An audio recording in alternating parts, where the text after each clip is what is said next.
Bueno, acá estamos visitando a los muchachos de Malvinas Siempre, unos amigos que siempre colaboran con el programa. Me llevo a la mejor picha malvinera, estamos, bueno, mejor dicho, están cumpliendo unos 10 años y podemos encontrarlos en el barrio de Floresta, en la calle Joaquín B. González 974 y también por las redes sociales, en Instagram como malvinas.siempre y en Facebook como Malvinas Siempre. Así que como siempre te digo, gracias Gracias, Luquita. Mati. Gracias. Saludos a la audiencia. Vengan todos, Malvinas Siempre, la mejor ropa marinera. Bueno, queridos amigos, en un nuevo programa de Malvinas y sus protagonistas, en esta ocasión tengo el placer de entrevistar al cabo primero retirado, veterano de guerra de Malvinas, Alberto Macías. ¿Cómo estás, Alberto? Hola Matías, muy buenas tardes. Muy buenas tardes para vos, muy buenas tardes para tu gente, para tu audiencia y gracias por la invitación. Por favor, el agradecido soy yo. Va a ser un placer poder escuchar esta charla con vos, conocer un poquito de tu historia y hablar un poquito de lo que fue tu vivencia en Georgia con el submarino Santa Fe. Sí, sí, primero digamos la misión Malvina, la Operación Rosario, que también el submarino Santa Fe tuvo una participación interesante con la gente que llevó y bueno, luego la segunda misión a Georgia, ¿no? Perfecto, bien. Y como siempre voy arrancando por el que está escuchando, te conozco un poquito, te pregunto, ¿en dónde naciste y cómo te nació esta vocación de entrar en la Armada y de ser submarinista? Bueno, nací en la provincia de San Luis, en un paraje que todavía sigue siendo paraje, y la vocación por la Armada fue por un tío, un hermano de mi madre, que había ingresado a la Armada ya hacía bastantes años, y él el que nos incentivó un poco a mi hermano y a mí para ingresar a la Armada. Eso fue una de los incentivos. Y la otra era que, bueno, en el lugar, estoy hablando allá por la década del 70, Ujú. no había demasiadas salidas laborales también. Un poco era por vocación a través de mi tío y a través, y por otro lado, las pocas oportunidades que había de progresar en esos lugares. Entiendo, bien. Y la segunda pregunta, perdón, Matías, ¿cómo nace la vocación para irme a la escuela de submarino? Yo estaba de paz en el portaaviones 25 de mayo, allá por el año 78, 79, y va una comitiva de la escuela de submarino, Ujú. nos pasan videos, nos dicen cómo es la vida en el submarino y todo lo demás, y bueno, fuimos varios, incluido ahí estaba yo, a Mar del Plata a hacer el curso. Nos convencieron y ahí fuimos. Año 78, entonces. Hice el curso en el 80, pero Ah, digo, bien, bien. estaba de pase en el portaaviones 25 de mayo, 78, 79. A mediados o a fines del 79 va una delegación, una comitiva de la Escuela de Submarino, en la época en donde egresaban, en donde teníamos submarino y se necesitaba tripulación, entonces la Escuela de Submarino tenía una cantidad considerable de alumnos. Bien. Entonces, bueno, en el año 80 hago el curso de submarinista. ¿Cuántos años dura? No, un año, Un un año. año. Ah. ¿Y vos Sí, sí, sí, un año, Sí, bueno, en donde, bueno, uno trata de aprender lo más que puede el funcionamiento del submarino, nunca se logra aprender todo, por supuesto, claro. pero principalmente la parte psicofísica, ¿no es cierto?, que es completamente excluyente. Ujú. O sea, soportar no tener claustrofobia, no tener problemas auditivos, una serie de requisitos que hacen, ¿no es cierto?, a la vida dentro de un submarino. Bien. Y yendo un pasito para atrás, que me olvidé de preguntarte, cuando hiciste la escuela de suboficiales, ¿qué especialidad elegiste? Yo no que elegí, o sea, yo de acuerdo al puntaje que tuve, era primero era oficinista y después bajé el puntaje y me fui a servicio. Y después, bueno, después cambié de especialidad y me fui a la parte informática, pero Ah, en principio cuando egresé de la escuela de mecánica era servicio, era camarero. bien, bien, Después hice el curso de informática, 2 años. Es más, lo hice después de la guerra, lo hice en el año 83, 84, claro, 2 años y cambié al escalafón informática. perfecto, bien. Año 81, termina el curso de submarinos. ¿Cuál fue tu primer A destino fines de dentro? claro, Mi vida como submarinista fue muy corta, aparte. O sea, en la Marina fue muy corta. Ujú, En total en la Marina, porque yo después quedé en actividad, después de haber sufrido lo que sufrí en Georgia, ujú. yo quedé en actividad hasta el año 86. Aún así, mi carrera militar fue bastante corta y mucho más corta fue la vida como submarinista. Yo terminé el curso a fines del año 80 y ya a principios del 81 fui de pase al submarino Santa Fe. Bien, bien. Submarino Santa Fe. Si nos tenés que contar un poquito cómo es ese tipo de submarino, ¿qué nos dirías? Y te diría que era un submarino que ya había cumplido su vida útil. Ujú, Ese submarino había sido votado, era de origen americano, había sido votado allá por el año fines del 44. Inclusive tuvo una pequeña participación en la Segunda Guerra. Y fue adquirido por la Armada, si mal no recuerdo, en el año 71 y adquiere el nombre del submarino Santa Fe S-21, ¿no? Siempre después de la S va el número de la unidad, ¿no es cierto? bien. El submarino Santiago del Estero era el S-22, bueno, el Santa Fe era el S-21.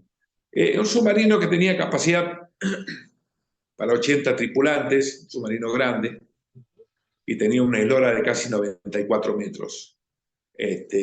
Un submarino grande para lo que es en estas épocas, ¿no? Porque si uno toma como referencia, por ejemplo, el submarino San Luis, que también tuvo una participación importante en Malvinas, era una tripulación de 35 y su eslora, creo, 60 metros. Él tenía una eslora de 30 y pico de metros más y tenía una tripulación mucho más amplia, ¿no? Un submarino, bueno, como te decía, tuvo lanzatorpedo en proa, en popa, pero bueno, que ya por el año 82 ya había cumplido un ciclo bastante importante, casi 40 años en servicio. Claro, te entiendo, bien. Y para el Con año, todo, sí, con todo lo que eso implica, ¿no es cierto? O sea, claro. desgaste de las baterías, motores ya viejos, instalaciones viejas y todo lo demás, como todo, y en su ciclo, y bueno, Sí, por más, inclusive el gemelo del Santa Fe, el Santiago del Estero, que eran iguales, fue dado de baja, pasado fuera de servicio a fines del 81 y estaba previsto con el Santa Fe también en el año 82 sacarlo de servicio. entiendo, por más mantenimiento que se le pueda hacer, cuando ya la máquina cumple su vida, no hay mucho por hacer. No, no, no, y aparte, no tan solo eso, sino el problema de repuesto, ¿no? Ujú, ¿Cierto? Ya muchas cosas se le sacaron al submarino Santiago del Estero claro, para ponerle, ¿no es cierto?, al Santa Fe. bien. Llega el año 82, ¿vos qué grado tenías? Era cabo segundo, Cabo segundo. con 21 años, Sí, estaba en mi plena juventud, digamos.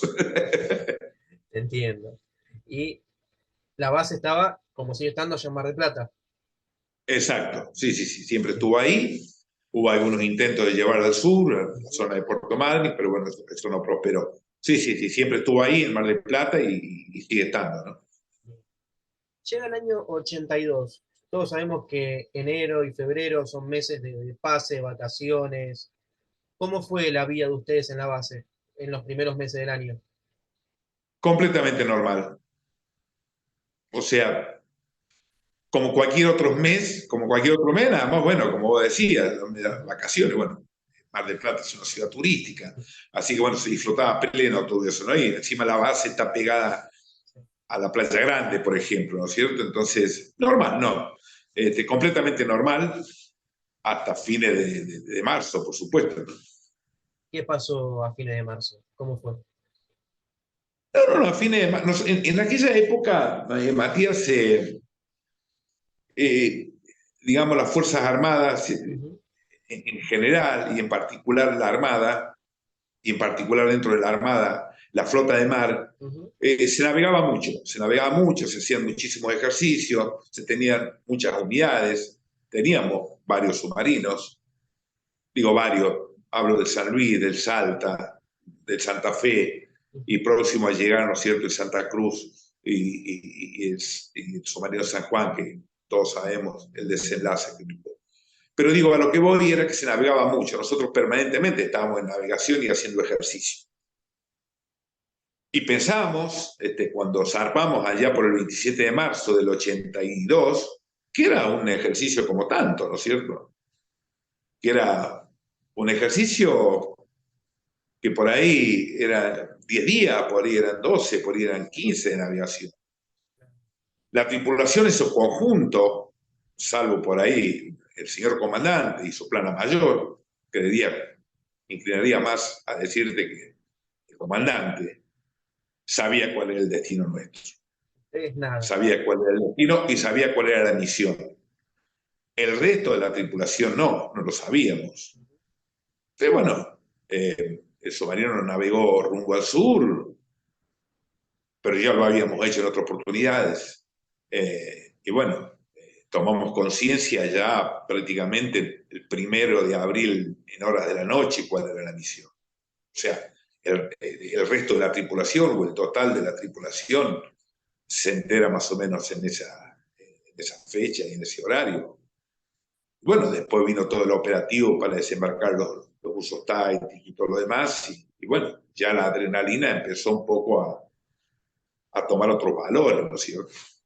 Cuando ustedes zarpan, que ya zarpan con los buzos tácticos, a veces era un ejercicio normal también zarpar con buzos, con comandos, o Sí, eso les sí, llamó un nosotros hemos poco la llevado. atención. Sí, quizá nos llamó la atención la cantidad, Ah, ¿no es cierto? O sea, el número, sí. pero otras veces también habíamos hecho ejercicio, o sea, y por ahí uno cuando es tan joven, ¿no? Con 21 años, que, Ujú. o sea, por ahí no toma mucha dimensión de las cosas, ¿no? O sea, bueno, después cuando las cosas se empiezan a poner un poco más feas, entonces sí empezás a tomar dimensión.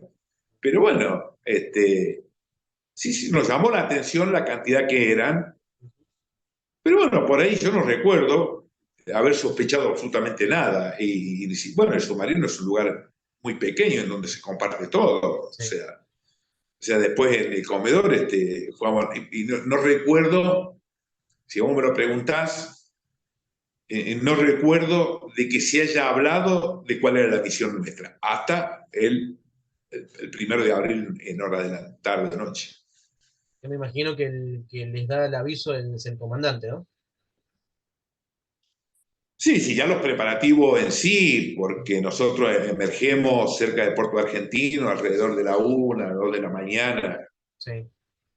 y bueno, ya cuando en cubierta, con todas las luces apagadas, por razones obvias, Ujú. los, los buzos empiezan a inflar sus botes, y cuando se empiezan a pintar sus caras y a preparar su armamento, bueno, indudablemente que digamos, que esa misión era muy particular. Y aún recuerdo yo, mira que han pasado, no tengo buena memoria, pero han pasado 41 años y aún recuerdo las luces de Puerto Argentino. Nosotros estábamos, ponerle a 1,5 millas, 2 millas Sí. de Puerto Argentino, y aún recuerdo las luces de Puerto Argentino, tipo 2 o 3 de la mañana, cuando salía la parte de la vela a ver. Recuerdo cuando los buzos tomaron rumbo, ¿no es cierto?, a la zona del Faro San Felipe, que después no se desviaron un poco más al norte por otras cuestiones, ¿no? Pero si vos me preguntás a mí, o sea, yo recuerdo que el primero a la tarde, noche, Ujú. sabíamos de la misión que llevaba. Por supuesto, la plana mayor y el comandante lo sabían. ¿Y cómo fue la reacción de la tripulación?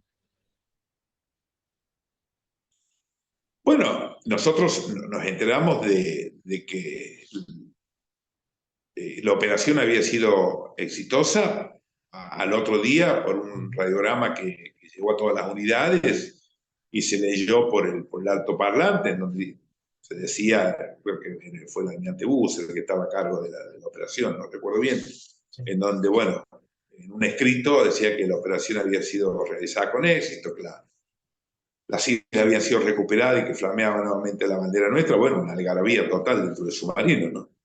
Sí. Y después de concretarse el operativo Rosario, ¿cuál fue la misión del Santa Fe? ¿Volvieron directamente al continente o cómo fue? No, no, se le ordenó hacer un patrullaje en la zona, Ujú. pero creo que fue un par de días, 2 o 3 días, y después se nos ordena volver a Mar del Plata, ¿no? Al puerto de origen, ¿no? Pero habremos estado 2 o 3 días patrullando la zona de Malvinas y después regresamos a Mar del Plata. Y Sí, bueno, seguramente una pequeña anécdota, ¿no? Que capaz que por claro. ahí algún otro submarino te la debe haber contado. Nosotros, cuando nos tuvimos que cambiar de posición en la Operación Rosario, algún submarinista capaz que por ahí te la contó. A ver, contala por ahí. No recuerdo. En la misión de los buzos que nosotros llevamos era ahí en el Faro San Felipe hacer Sí. una limpieza de playa para que el resto de la tripulación pudiera desembarcar. Pero bueno, se detecta a través de los prismáticos que había unido de la ametralladora Ujú. ahí en el Faro. Entonces el comandante con mucho atino dice: no, lo vamos a desembarcar una milla y media más al norte, para que, bueno, fuera por la retaguardia y trataran, ¿no es cierto?, de tomar esa posición. Entonces el submarino se mueve, pero se nos había roto la radio, el equipo de comunicación, para darle aviso al comando, que estaba en la Santísima Trinidad, Sí, para decirle que nosotros teníamos un área específica para estar, ¿no es cierto? O sea, cada unidad tenía su área designada. claro. El submarino se tuvo que mover una milla y media, entonces los radares de las otras unidades, principalmente de la Santísima Trinidad, ven que hay una unidad que está fuera de la zona. Y no podíamos decirle nosotros, el comandante no le podía dar parte que se había tenido que movilizar por tal problema, entonces mandan a cubrir puestos de combate en la Trinidad y en las otras unidades. Nosotros casi, digamos, ese que el primer grupo casi nos ataca, digamos, la fuerza propia casi nos ataca. Bueno, después logran desembarcar los buzos una milla y media más al norte, el submarino sale a aguas profundas, se va a inmersión y con el teléfono subacuático que tiene una distancia de comunicación limitada, pero se logró comunicarse con el teléfono ese al comando para decirle que nosotros habíamos tenido ese inconveniente con la radio y que nos habíamos tenido que desplazar una milla más al norte, una milla y media más al norte. Pero bueno, ese fue el primer episodio, es una anécdota que siempre la cuento, ¿no? No, obvio, sí. El primer encontronazo se puede ya decir. Y bueno, estuvimos ahí, como te decía, un par de días Sí. en la zona ahí de Puerto Argentino, en la zona de Malvinas, y bueno, y después volver a Mar del Plata. En estas navegaciones, tanto de ida hacia las islas como a la vuelta, además del problema de la radio, ¿tuvieron algún otro tipo de percance? No, no, no, en la primera navegación no tanto. La primera navegación no tanto, si bien, bueno, el problema que teníamos era el tema de las baterías. El tema de las baterías era un gran problema porque las baterías que estaban agotadas, entonces vos viste cómo es el funcionamiento del submarino, o sea, tiene 3 motores diésel en este caso, acoplado a 2 motores eléctricos. Estos motores, cuando vos sacás el periscopio, ponen los motores eléctricos, a profundidad de periscopio, se ponen los motores eléctricos en marcha, se cargan, los motores diésel, perdón, prenden los motores eléctricos, no se cargan las baterías. Ujú. El problema es que las baterías no duraban demasiado tiempo, digamos, para navegar debajo Sí, del agua y también para el funcionamiento del barco. Entonces había que hacer mucha navegación en superficie para guardar la energía que tiene la batería para cuando tuviéramos que ir debajo del agua. ujú. Y navegar en superficie, en esos mares tan bravos, se complicaba, y más un submarino. Si bien este submarino tenía una quilla muy parecida a lo que es un buque, no es como los submarinos nuevos, que parece un huevo invertido la quilla, entonces casi que se hace imposible navegar en superficie. Si bien este submarino tenía una quilla más bien parecida a un barco, igual se movía muchísimo, realmente se movía mucho, y ese es el inconveniente. Después, bueno, la segunda navegación a Georgia, sí, ya los inconvenientes fueron otros, ¿no? Mucho Bien, más jodidos. bien. Entonces, más o menos sacando cuenta, llegan entre el 5 o 6 de abril a Mar del Plata. ¿Y cuándo es que vuelven a recibir la nueva misión para zarpar? No, no, el comandante al otro día, Ah, ya enseguida. el comandante del otro día ya lo había llamado, tengo entendido, el comando de la Fuerza Submarino, y le dijo que alistar el submarino, que veía los problemas que tenía, que alistar el submarino, porque la próxima misión iba a ser Georgia. Entonces, bueno, había que hacer algunas reparaciones. El submarino en la línea de eje tenía algunos problemas, Ujú. se le cambió una escotilla, bueno, en fin, cargar torpedos, víveres. Alrededor el 17 de abril, sí, Sí. zarpamos a Georgia. El 17 de abril zarpamos a Georgia, llenos de torpedo, llevábamos muchos alimentos, llevábamos equipo de comunicación, llevábamos armamento y llevábamos alrededor de 20 personas más que iban a reforzar la guarnición que había en Georgia, ¿no? Que eran Así que infantes. había que hacer, a cama caliente había que hacer. Sí, aparte de un Y sí, espacio tan chico. y sí, sí, porque la dotación estaba a pleno Ujú. y encima llevábamos a 20 personas más, entonces se ocupaban las camas como se podía, ¿no? Y el 17 de abril zarpamos para Georgia. Y Pero esa, bueno, sí. sí, sí, sí, te escucho, Matías. No, no, y esa navegación es la que tuvieron así un poco más de inconveniente, como nos estabas contando. Sí, sí, sí, porque bueno, Georgia está bastante más retirado que Malvinas, hay, Claro. no sé, alrededor de 1000 millas más lejos. Ujú. Y nos tocó también unos temporales de la Gran Siete, Sí. también navegando gran parte en superficie. Este, pero bueno, se logró hacer, inclusive la vela del submarino también se había roto por los temporales que nos agarró. Sí, igual no afectaba la funcionalidad del buque, ¿no es cierto? Por ahí un problema más serio que lo teníamos en la línea de eje de los motores, Ujú. pero fue una navegación dura, una navegación de muchos días. Nosotros salimos el 17 de abril y estuvimos entrando ahí a la Bahía Guardia Nacional, ahí en Georgia, el 24 de la noche, o sea, fueron Sí. 7 días duros, duros, duros, duros. Y la, De esa navegación quizás no me olvido. Aparte yo venía de navegar en el portaaviones de 2 años, sí, en donde el portaaviones era una ciudad flotante, o sea, tenía 210 metros de eslora, sí. tenía que ser muy grande el temporal para que se sintiera algo, y de repente ir a un submarino era medio complicado. Es otro mundo. Pero, pero fue dura la navegación a Georgia. Por ahí a Malvinas no tanto. Bien. Y la misión de ahora en Georgia, obviamente con todo lo que comentás que cargaron, era proveer apoyo a la dotación que estaba ahí en la bahía, ¿puede ser?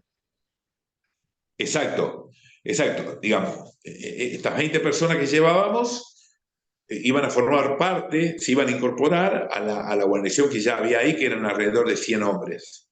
80 eran, no sé si eran en total 100, Ujú. con los que llevamos, o eran 80 y con los que llevábamos 100. Sí, Estaban al mando de Capitán Lago, creo. Eh, y llevábamos algo de víveres también, ellos llevaban algo de munición, equipo de comunicación. Y bueno, la misión nuestra era desembarcar todo lo que llevábamos, más el ujú. personal, y bueno, y volvernos. No sé cuál era la otra directiva, pero sí salir rápidamente de la zona de Georgia, porque ya los servicios de inteligencia y todo lo demás, sabíamos que la flota inglesa estaba en la zona. Entonces, bueno, ya inclusive el 24 a la tarde, noche, los sonaristas nuestros habían ya detectado unidades inglesas por la zona, ¿no? Y bueno, y el capitán, el comandante, el capitán Micaín, con mucho acertijo, trataba de buscar de navegar lo más cerca de la costa, cuando entramos, para entrar, para que bueno, los radares se confundieran, ¿no es cierto?, con el terreno. claro, que se confundieran, ¿no es cierto?, y bueno, no nos detectaran. Pero bueno, también eso era un riesgo porque las cartas marinas no estaban actualizadas y el sistema de navegación que había en esa época no es como el que hay ahora, ¿no es cierto?, que hoy en día, hasta con GPS, sabés qué profundidad tenés. El riesgo era chocar alguna piedra, ¿no es cierto? Claro. O sea, el problema era ese, porque encima había neblina, había mal tiempo, pero bueno, tuvimos, gracias a Dios, un comandante que realmente, aparte de ser excelente persona, un excelente profesional, ¿no? Bien. ¿Y pudieron desembarcar tanto la gente como todos estos víveres y pertrechos sin ningún tipo de problema? Sí, lo desembarcamos, creo que la idea era llegar con el submarino a Grytviken, pero yo creo que dadas las condiciones climáticas, se decidió quedar en el medio de la bahía, ahí al medio del garete, y Sí. desembarcar en lancha, lanchones, un lanchón que había. Sí. Que ese lanchón, por cierto, creo que hizo un par de viajes. En el primer viaje no pude llevar todo. Pero bueno, el mal tiempo, el hecho de que el lanchón tenía que ir hasta Grytviken, desembarcar, volver, eso hizo que nos retrasáramos un poco, porque la intención del comandante era tratar. Nosotros empezamos el operativo para desembarcar las cosas alrededor de las 12 de la noche. Sí. Y la idea del comandante era salir de noche. En Claro. realidad terminamos tipo 4 de la mañana. Se nos llevó 4 horas todo ese procedimiento. Pero empieza a aclarar muy temprano ahí. Entonces se puso toda máquina para salir de la bahía. Pero bueno, en las primeras primeras luces del día todavía no habíamos salido mal afuera. O sea, todavía estamos en la salida, a la entrada de la bahía. Sí. Y ahí es cuando, pero ya con las primeras luces del día, ahí es cuando uno de los helicópteros, un Wessel creo que es, ahí de reconocimiento, un helicóptero inglés, ahí nos detecta que íbamos navegando en superficie. O sea, es como si vos prácticamente estaban a la búsqueda de ustedes, porque no fue casualidad que justo estén saliendo y que pase un helicóptero. Tal cual. O sea, tal Ujú. cual estaban a la búsqueda, porque aparte ellos no. Según ellos, lo que Sí. le manifestaron al comandante nuestro, que dice que no nos habían detectado. Ujú. Y si nosotros, con un equipamiento viejísimo como que tenía, el Sí. sonar nuestro lo detectó la flota de ellos.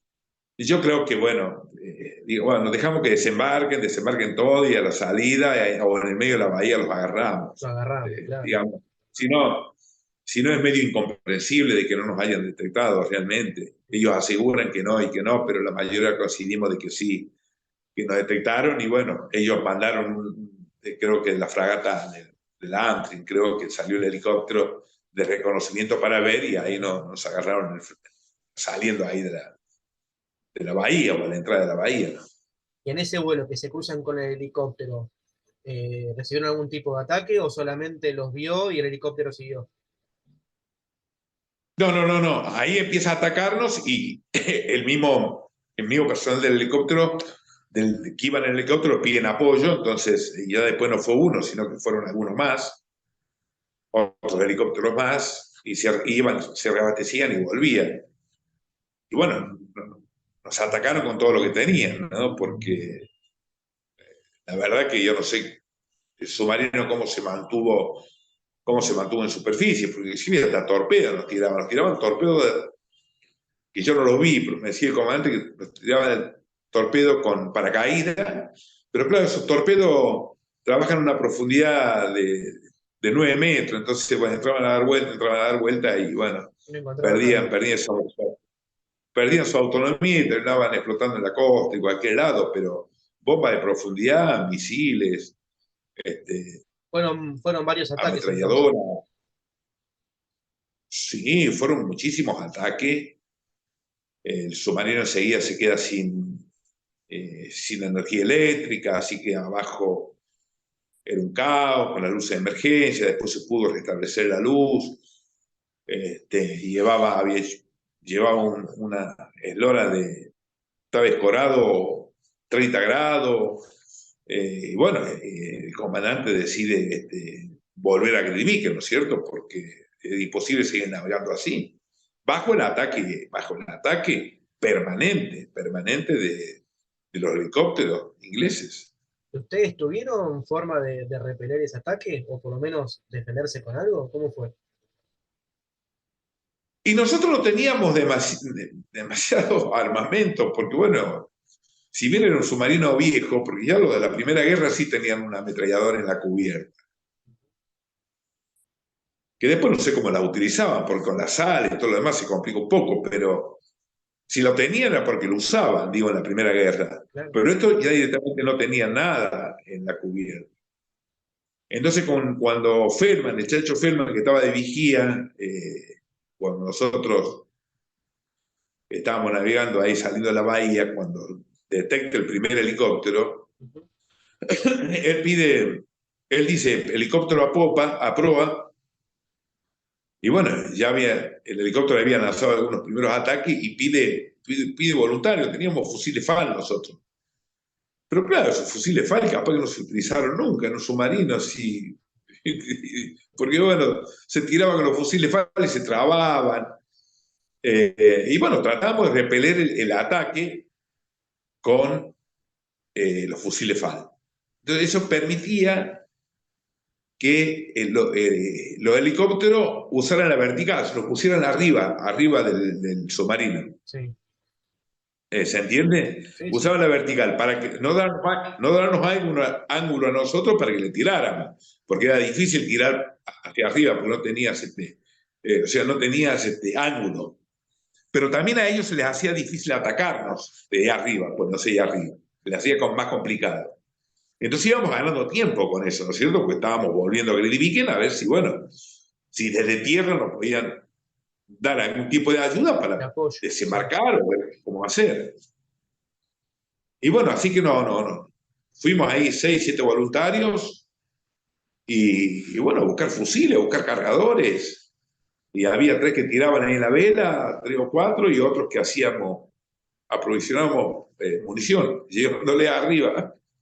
Cargando los cargadores y pasándoles a los que estaban arriba. Claro, llevándole cargador y cambiando, sí. Y bueno, y ahí es cuando uno de los helicópteros lanza un misil, de los tantos que lanzaron, Sí, y entra por la parte lateral de la vela. La vela es lo que sobresale del submarino, ¿no es cierto? Viene una claro. parte que uno la ve, la figura alargada, y lo que sobresale. Y la vela, que por lo general está hecha de fibra de vidrio, fibra de carbono, fibra de vidrio era esta en particular. Sí. Esa parte de la vela no es estanca, o sea, cuando el submarino está en inmersión, esa parte está inundada, ¿no es cierto? Y bueno, el misil ingresa por la parte lateral, no explota el misil, entra y sale, pero la esquirla que deja, ¿no es cierto? El impacto dentro de la fibra de vidrio de la vela, ahí que me da en una de las piernas mías, la pierna derecha. Y vos en ese Pero que momento justo estaba llevando. que estabas parado, o sea, ¿cómo es adentro de la vila? Me imagino que no es un espacio muy grande que digamos. No es un espacio muy grande, es un espacio que vos tenés una escalera que une la escotilla, que ya sí para abajo de la escotilla es estanco, Claro, con la parte más alta de la vela. Y yo debo haber estado bajando, subiendo, no recuerdo ahora en este momento, sí. bajando, subiendo con los cargadores cuando entra el misil. ¿Vos sentiste un golpe, un ruido? ¿Cómo fue tú? O sea, ¿qué sentiste vos en No, ese no, momento? no. No, o sea, sí, sentí una explosión Sí, y cuando veo ya no tengo más mi pierna. O sea, cuando yo me veo no tengo mala pierna, ¿no es cierto? sí, Y era un fogonazo que había dejado ahí, que tenía un poco la cara quemada, sí. medio que me quise como prender fuego, entonces traté de apagármelo. Y entonces veo el orificio que había dejado de entrada. El orificio de salida no me acuerdo, pero el orificio de entrada sí. Lo veo un orificio, no sé de cuántas pulgadas, ¿no es Ujú, cierto? sí, Pero qué sé yo, tenía el diámetro de un tambor de 200 litros, para que tengas una idea, claro, sí. te lo grafico así. Ujú, Entonces, yo me veo así, que mi pierna no la tenía más. justo a la altura de la rodilla. Sí. Y bueno, y yo digo, y bueno, me voy acá voy a morir.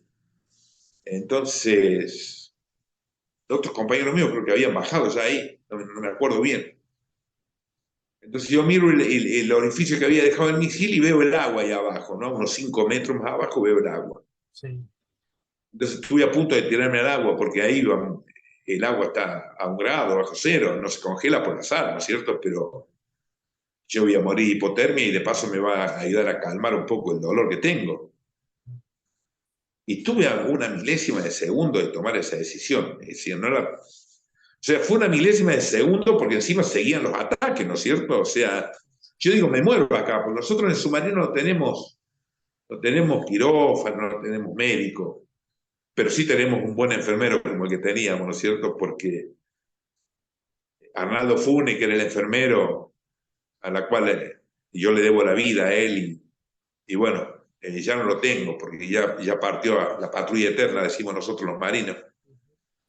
Él me salvó la vida, ¿no? Y yo deseo tirarme abajo. No me preguntes cómo llegué ahí abajo, pues, dígame, como 3 escaleras, pero las escaleras son totalmente verticales, ¿no es cierto? Sí. Me he caído, me tiré a una, después me tiré digo, a las cubiertas, ¿no? Me tiré a la cubierta de control, después a la de comando, y ahí he caído ahí abajo. Y no me he quebrado nada, mira vos. Y bueno, y ahí recibí los primeros auxilios. He estado ahí, creo que desvanecido, como 20 minutos, porque el zafarrancho adentro era increíble, sin luz. Ujú. Después, bueno, pudieron volver con la luz, ¿no es cierto? Y como he estado como 20 minutos ahí, y yo no me acuerdo de esa parte de haber sido que perdí conocimiento. Y después, bueno, me hicieron un torniquete, me colocaron morfina, y la morfina realmente es una cosa increíble, porque yo a los 5 minutos de colocarme la morfina, el enfermero Funes, yo no sentía prácticamente nada de dolores. Y me hizo un torniquete. Ya todo esto eran las 6 de la mañana, más o menos.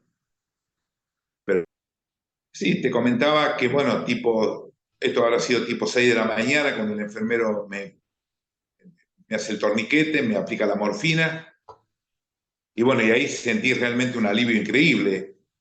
Dentro de todo el zafarrancho que se vivía dentro del submarino, ¿no es cierto? Que se escuchaba de adentro, las balas que pegaban en el casco, los estruendos de las bombas de profundidad y todo lo demás. Pero bueno, el comandante logra llegar con el submarino al puerto Edward Point, que está a unos 400 metros de Grytviken. Ujú. Está el puerto de Grytviken y Edward Point está ahí a unos 400 metros. Y ahí con mucha destreza, con mucha habilidad, porque no podía salir a hacer la maniobra a la vela, por cierto, por el peligro que eso significaba, Sí. con el periscopio, que apenas veía a 1 metro de la proa, logra eh, atracar el submarino a un muelle bastante precario que habían hecho para que pudiéramos desembarcar, ¿no es cierto? Para que pudiera desembarcar la tripulación a tierra. Y bueno, empezaron a desembarcar en la medida que iban pudiendo. Cuando venía algún ataque, bueno, se iban abajo. Cuando pasaba el ataque, desembarcaban. Y bueno, yo veía todo ese zafarrancho, digo, gente que corría de un lado para el otro, digo, medio a las oscuras, digo, me van a dejar acá adentro, ¿viste? Este, no, no, no, la verdad que unos compañeros excepcionales, increíbles. Me pusieron arriba de una camilla, me ataron, y bueno, y como pudieron me desembarcaron, porque digo, como podían, porque tenían que subir unas escaleras completamente vertical hasta la planchada del submarino. O sea, me ataron una soga y bueno, y arriba, alguno que estaba arriba decía, ahora. Entonces empujaban los de abajo la camilla y había 2 o 3 de arriba que agarraban la camilla, pero por ahí venían los helicópteros atacándonos, decía abajo, y vuelta abajo con la camilla. Hasta el tercer intento, más o menos, logran sacarme la planchada a la cubierta y logran desembarcarme. Y bueno, entre medio, ¿no es cierto?, de todo el caos, si bien Los que estaban en tierra tenían un armamento también muy limitado, pero bueno, algo hacían para que los helicópteros por ahí no se acercaran tanto. Y bueno, y ahí me llevan a lo que era la Shackleton House, la casa de Shackleton, ahí en Georgia, y siempre lo cuento como una anécdota, ¿no es cierto?, a esto, porque Sí. el doctor Gatica, Mario Gatica, que nosotros habíamos llevado en el submarino, en ese grupo de 20 personas que llevábamos a Georgia, entre ellos iba el doctor Gatica. El doctor Gatica iba a formar parte, ¿no es cierto?, de la gente que estaba en Georgia como médico. Ujú. O sea que el doctor Gatica lo vi a las 4 de la mañana y después lo vi de vuelta a las 10 de la mañana, porque, o sea, lo logramos desembarcar en esos lanchones Sí. y después él es el que me termina a mí amputando la pierna un poquito más arriba para que yo pudiera calzar una prótesis en el futuro, ¿no es cierto? Porque yo había perdido mi pierna justo a la altura de la rodilla. Él lo que hizo fue amputarla 5 centímetros más arriba de la rodilla, ¿no es cierto? Ahí Porque en me la, había quedado parte ahí en la en Shackleton Georgia. House. Claro, en la Ah, Shackleton House. ah, Y digo, lo cuento como una anécdota porque fue en un sillón odontológico en donde él hace la cirugía. wow. Y con la peridural, o sea, había dos enfermeros, porque Barrio Nuevo era un enfermero anestesista que estaba en Georgia, junto Ujú. con la gente que estaba en Georgia. Sí. Judicial Funes, que era parte de la tripulación nuestra, y el doctor Gatica. Y me pone la peridural. Entonces, yo estaba consciente de todo. O sea, yo escuchaba, no sentía dolor porque estaba bajo los efectos de la morfina y después bajo los efectos de la anestesia que me habían colocado. Ujú. Pero bueno, sentía todo lo que estaba haciendo el doctor Gatica en mi pierna, ¿no es cierto? Lo que me había quedado de mi pierna. Sí.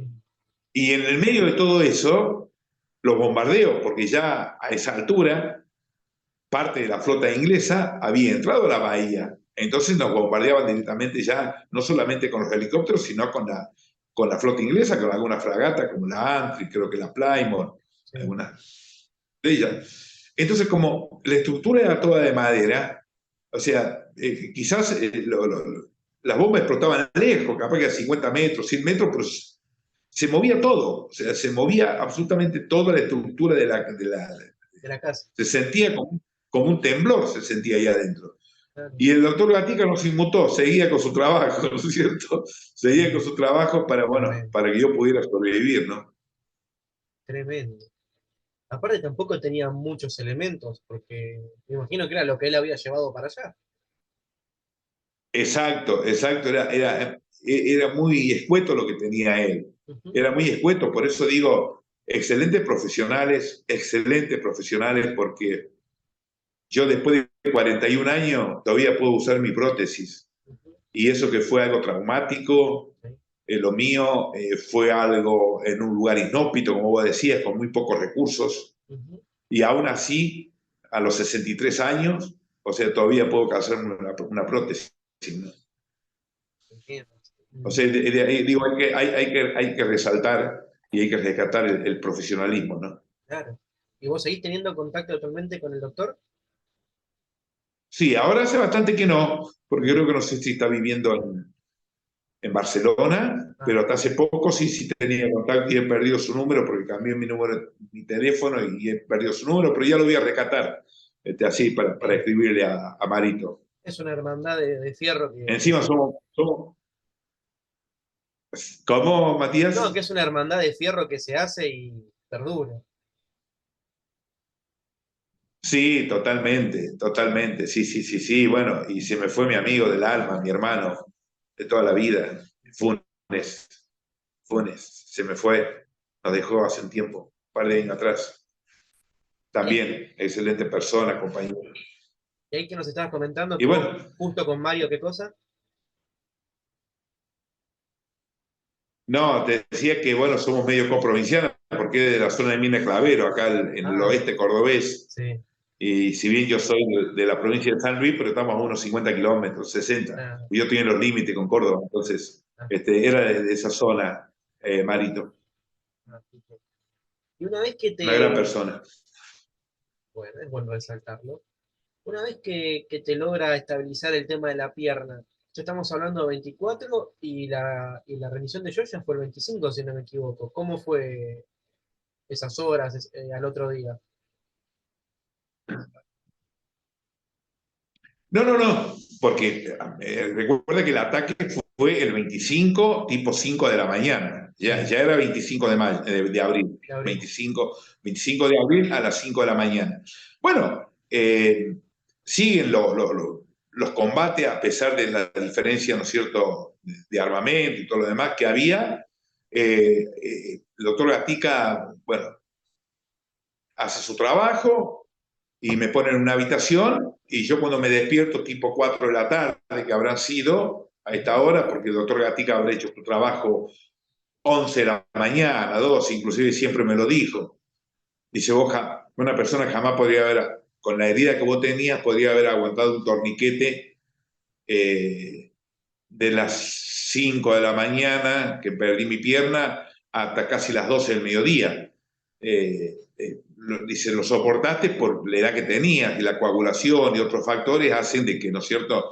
Si me llega a pasar ahora, jamás podría lograrlo, porque perdí demasiada sangre y todo lo demás.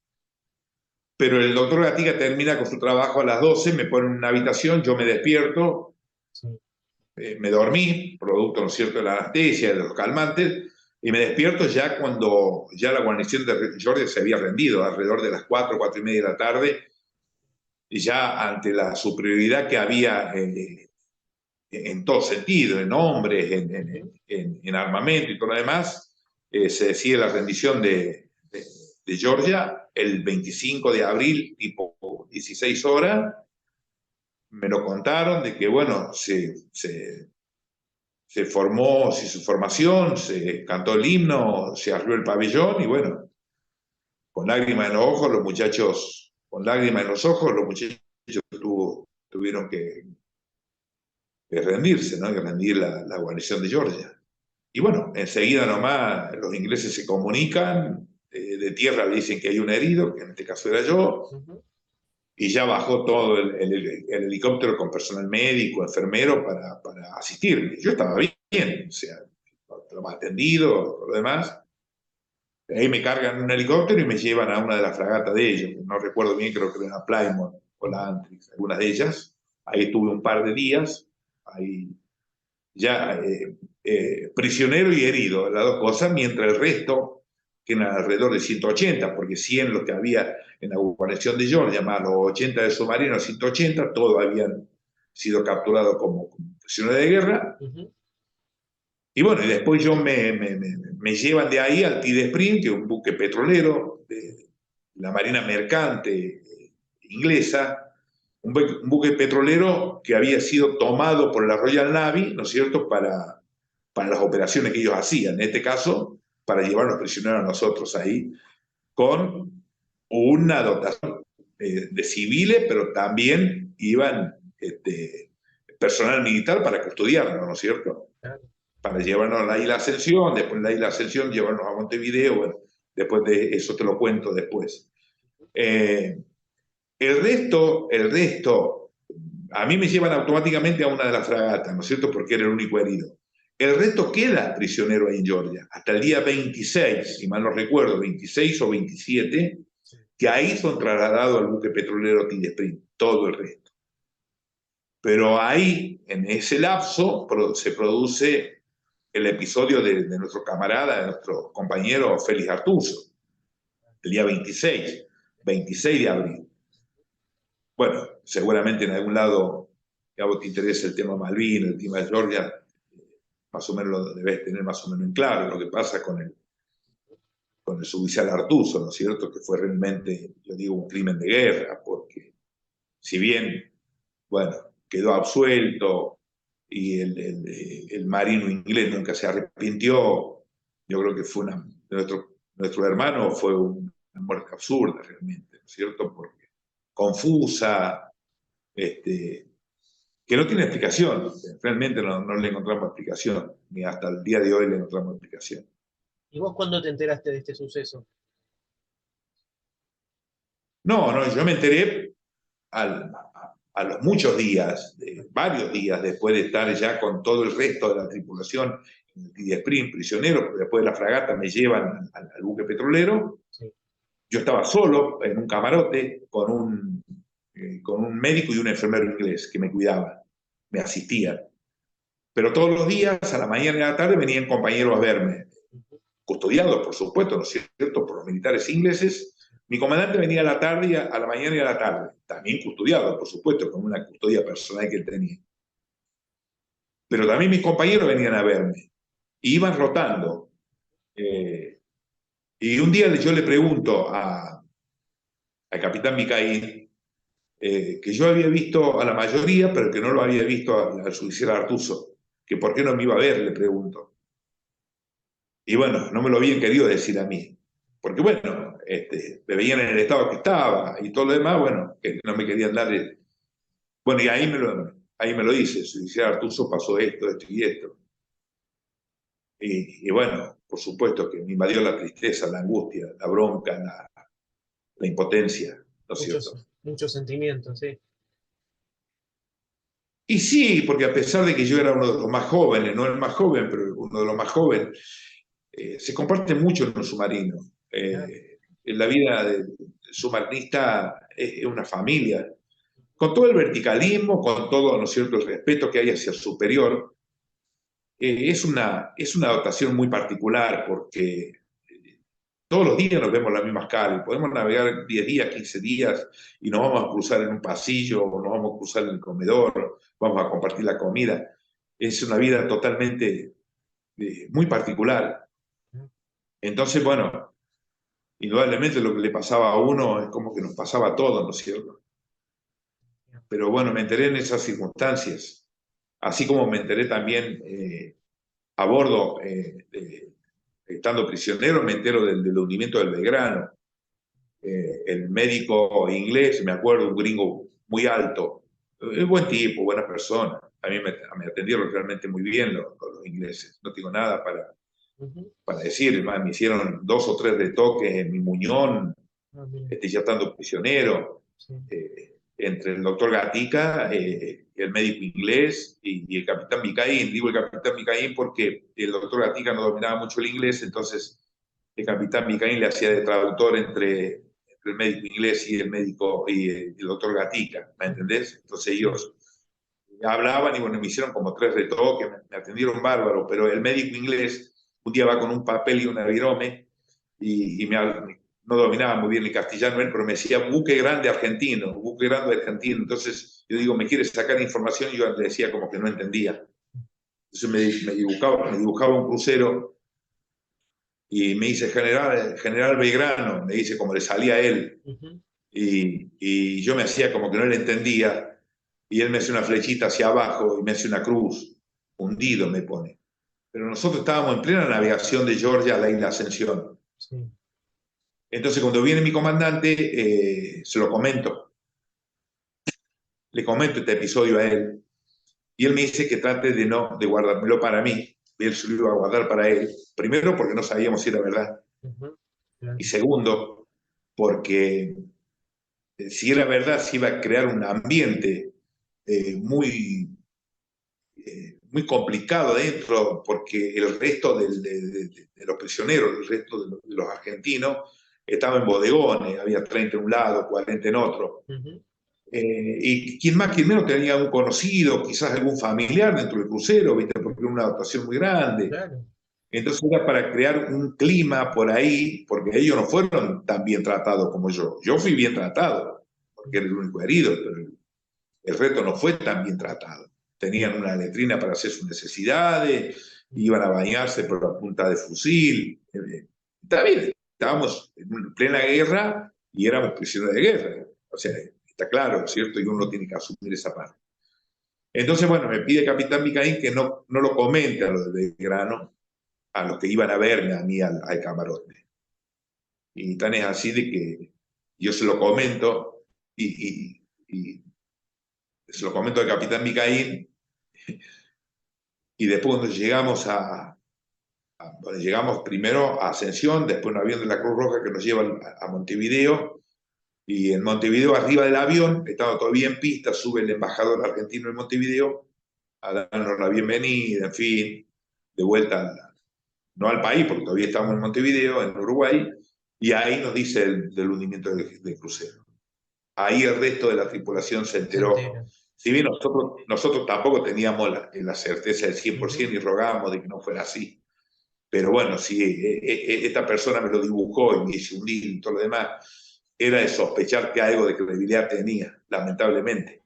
Ah, Y ahí se entera todo el resto. Y la anécdota era porque, ahora justo te estaba relatando esto, porque el capitán Micaín tenía un guardia personal, ¿no es cierto? Un infante que iba con la 45 en su cintura, entonces lo llevaba para todos lados. sí. Lo sacaba de donde estaba el comandante, y el comandante iba a ver el resto de su gente, cómo estaba, ¿no es cierto? Y entre esa recorrida lo llevaban para que hablara conmigo. Entonces, en la enfermería, que a mí me llevaban prácticamente todos los días curaciones, ellos tenían un cuadro de situación en un transparente, que le decimos nosotros, Sí. tenían el cuadro de situación, porque estamos hablando, vos fíjate, ya había pasado el bautismo de fuego de la Fuerza Aérea, ya Ujú. el ataque de la flota inglesa había sido bastante complicada para los ingleses, porque estábamos hablando que nosotros nos tomaban prisioneros el día 25 de abril y nosotros llegamos a Buenos Aires el 14 de mayo. O sea, pero tuvimos prisioneros, hemos estado como 16, 17 días. Ajá. O sea que nosotros, a la isla Ascensión llegamos el día 12, sí, el día 12 o el día 13 de mayo. ¿Se Ujú. entiende? Sí. Estábamos en plena guerra. Entonces ellos tenían en la enfermería un cuadro de situaciones. Entonces ellos tenían dibujado helicópteros argentinos y helicópteros ingleses. Y con una crucecita lo que habían sido derribados. Y aviones y buques y todo lo demás. Entonces yo trataba de memorizar, trataba yo dentro de todas mis posibilidades, de memorizar las bajas que nosotros habíamos tenido, las bajas que ellos habían tenido. Entonces cuando venía el capitán Micaín a visitarme, creyendo nosotros de que que lo vigilaba él no sabía de castellano, que sabía únicamente inglés. Sí. Entonces me decía, ¿vio algo, Alberto? Me decía Capitán Picaña. Sí, y lo que pude ver, bueno, 3 helicópteros derribados, 5 aviones. Le trataba de transmitir más o menos lo que yo había visto, porque a mí me llevaban todos los días a la enfermería. Claro. Después nos enteramos con el tiempo Que sabía de que el castellano. inglés sabía mejor castellano que nosotros. Mirá. Mirá vos. Sí, y tampoco, y no son tan ingenuos ellos. Claro. Claro. Tienen Pero, experiencia. pero tienen experiencia, sí, tal cual. Y bueno, lo del suicidio de Artuso nos golpeó a todos, ¿no es cierto? Pero bueno, Ujú. y bueno, y tuvimos la posibilidad ahora de volver a Georgia después de casi 41 años, ¿no? ¿Qué fue el año pasado? Fue en diciembre del año pasado. Llegamos, Cómo se gestó ese viaje? bueno, los hijos del suicidio de Artuso la venían peleando ya hace muchos años para ir. Ujú. Cristian, Karina y Carolina. Cristian, cuando fallece el padre, Cristian tenía 10 años, que es el mayor, ahora tiene 50, Ujú. 51. Karina tenía 8 y Carolina tenía 2, la más pequeña. Y la madre falleció, la esposa de Félix falleció hace unos 7 años, y bueno, nunca pudieron ir a llevarle una flor a su marido, su padre, ni rezarle un Padre Nuestro y ver su tumba, ¿no es cierto? Claro. Se hicieron muchísimas tratativas, pero la verdad que yo creo que el problema de fondo fue el medio para llegar ahí, ¿no es cierto? Porque la única forma que se puede llegar es por agua. Ujú. Y bueno, recién un poco que ahora hay algunos cruceros, hay algunas expediciones, algunos cruceros muy particulares como el que fuimos nosotros, que ahora están llegando, ¿no es cierto? A Malvinas, bueno, sabemos de qué van, ya hace mucho tiempo, pero a Georgia y a la Antártida por ahí no tanto. Entonces, bueno, se logró ahora a través de la diligencia de Abegema, a través del jefe de la Armada y todo lo demás, logró de que un buque canadiense pudieran ir embarcar los hijos de Arcos. Y ahí iba también el almirante Martín. El almirante Martín llegó a ser jefe de la Armada, y está retirado él. Y paradójicamente el almirante Martín era jefe mío en el 82, era parte de la dotación del submarino, ¿no es cierto? Era jefe mío en el 82, él viajaba también junto con los hijos de Artuso, el hijo de él, Lucas, y un maratonista, una persona que la verdad que apreció mucho, que lo conocí en el viaje, Marcelo de Bernardi, ha corrido varias maratones en Malvinas, creo que tiene como 11 maratones en Malvinas, pero a Georgia no había ido, y también iba en ese viaje. Y nosotros nos enteramos con otro veterano más aquí de Córdoba, Danielito Cobos Porta, un veterano de guerra que combatió en la Guerrico, también en Georgia, el día 3 de abril, cuando se produce la recuperación de Georgia, porque la Georgia se recuperaron un día después. La idea era recuperar el mismo día que Malvinas, pero por las inclemencias del tiempo no llegaron y se recuperaron el día 3, en donde inclusive ahí hubo 3 fallecidos en la recuperación de Georgia.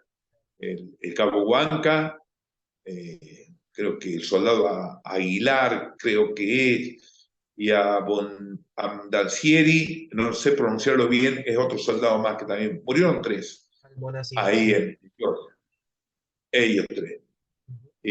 Bueno, y Daniel Coboporto, un veterano que vive aquí en Córdoba, dijimos, pucha, no habrá la posibilidad de que podamos ir, porque él también estuvo ahí, en otra unidad, pero también estuvo ahí. Entonces me comuniqué con el almirante Martín, con Daniel Martín. Y bueno, se comunicó él con la agencia de viaje y justo quedaba un camarote para 2. Así que dijimos con Daniel vamos, y con Daniel Cobos, el veterano de aquí de Córdoba. Hicimos en tiempo récord, en 15 días, bueno, él tenía el pasaporte, yo no, así, pasaporte express, bueno, arreglamos con el tema de la agencia de viaje, tomamos un avión, nos fuimos a Ushuaia y ahí embarcamos, y ahí partimos a Georgia, con un sueño que bueno, que nunca pensábamos que se nos podía dar, pero bueno, valió la pena, digo, tener ese gasto, porque bueno, costeamos, por supuesto nosotros los gastos los costeamos nosotros, los gastos nuestros. O sea, pero bueno, valió la pena volver a ese lugar, emoción, adrenalina, alegría, hay un montón de emociones encontradas, volver después de casi 41 años, volver a ese lugar, ¿no es cierto? Y la verdad que fue un antes y un después, porque la verdad que nunca pensé volver, siempre quería volver, siempre quería volver.